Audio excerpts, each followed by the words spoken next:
Maxine Williams had buried her mother on a Tuesday, and by Friday she was standing in a marble foyer big enough to swallow her entire apartment, staring at a man she'd only seen in a single faded photograph. "You look like her," Antonio Reyes said, and his voice cracked on the word her, like he hadn't expected grief to still live in his throat after 23 years of silence. Maxine hadn't expected to come. She'd told herself 100 times on the drive over that she was only doing it because her mother's last words, whispered through a morphine haze, had been, "Find your father. Tell him I forgave him." She hadn't planned on staying for coffee. She definitely hadn't planned on staying for 3 hours, listening to a 60-year-old stranger with silver at his temples and sorrow in his eyes explain, haltingly, that he was not, as her mother had always implied, a deadbeat. He was something far more complicated. "I run people," he told her plainly, like it was a job title instead of a confession. "Territory, business. I have men who answer to me and enemies who'd love nothing more than to see me in the ground."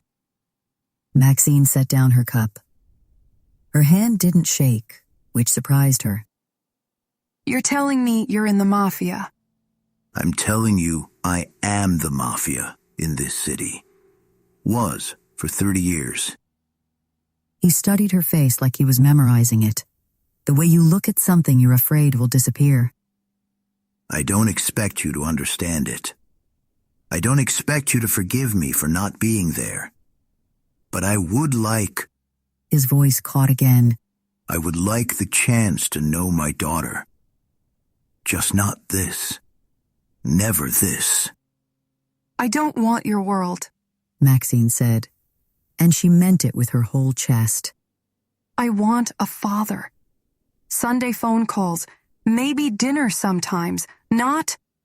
She gestured at the armed man standing discreetly by the door, at the gate they'd driven through with cameras every 10 feet.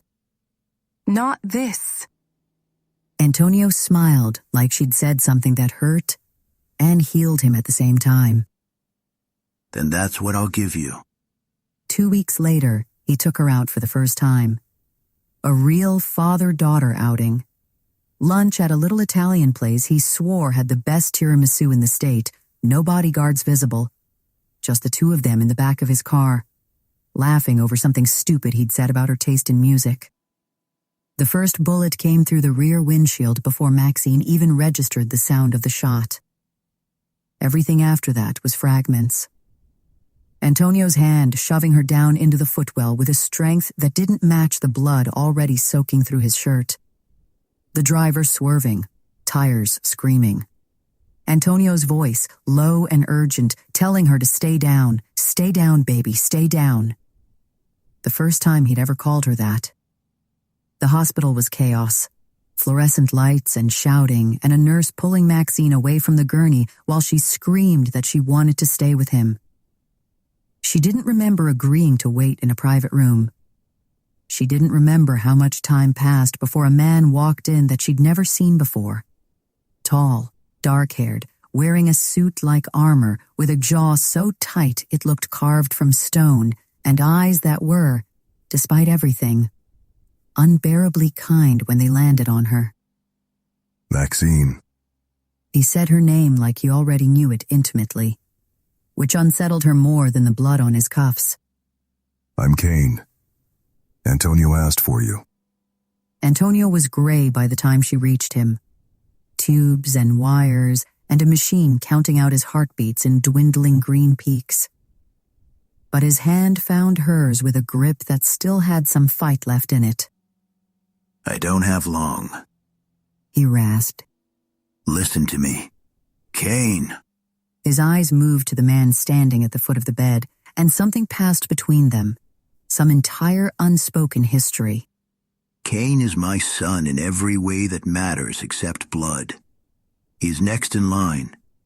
He will protect you the way I couldn't." "Dad." "Promise me," Antonio said, to Kane, not to her, his voice a command even with death sitting on his chest. "Whatever it costs, whoever comes for her, you keep her safe." Kane's jaw worked once.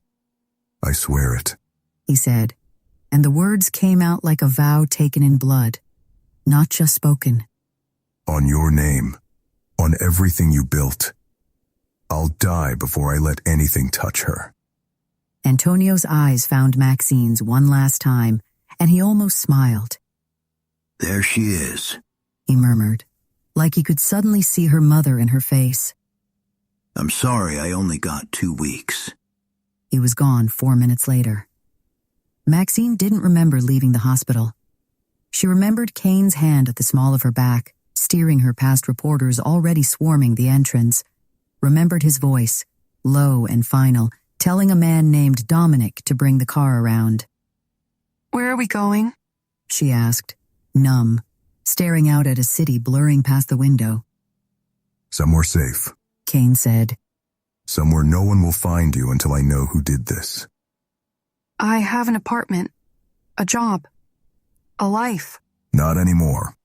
He didn't look at her when he said it, eyes fixed on the road, jaw a hard line. Not until this is over. Maxine opened her mouth to argue and found, for the first time in her life, that grief had stolen every word she owned.